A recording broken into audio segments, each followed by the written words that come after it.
सबर कर।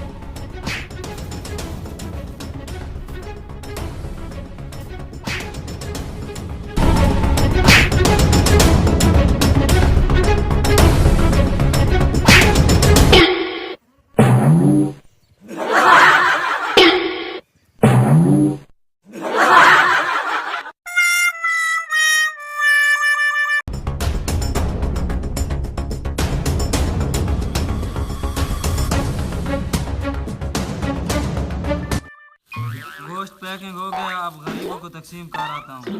हैं? गोश्त गया तो गया कहाँ है? जमीन खा गई है या आसमान? आखिर गया तो गया कहाँ है? किसी कुत्ते ने तो नहीं उठा लिया? अभी जाके पता करता हूँ।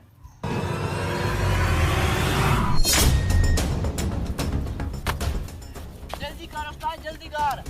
जल्दी उठा, यहाँ से भाग, कहीं देख ना ले। अपने जोर तो उठा ले। ठीक है, बाहर मैं उठाता हूँ।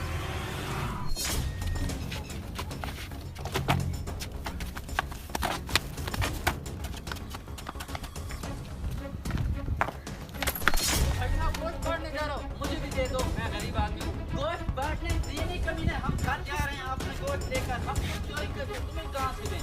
दफा हो जाओ।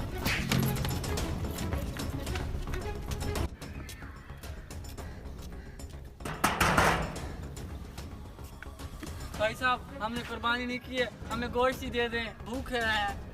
चल चल यहाँ से दफा हो जा, पहले भी हमारा गोश्त चोरी हो गया, किसी कुत्ते ने उठा लिया है। भाई साहब, मैंने तो सुना है आपने बहुत बड़ी कुर्बानी की है और हमारे लिए गोश्त गरीबों के लिए नहीं है। कुर्बानी का गोश्त गरीबों तक जरूर पहुंचाइए। वीडियो अच्छी लगे तो लाइक और सब्सक्राइब जरूर कीजिए। शुक्रिया।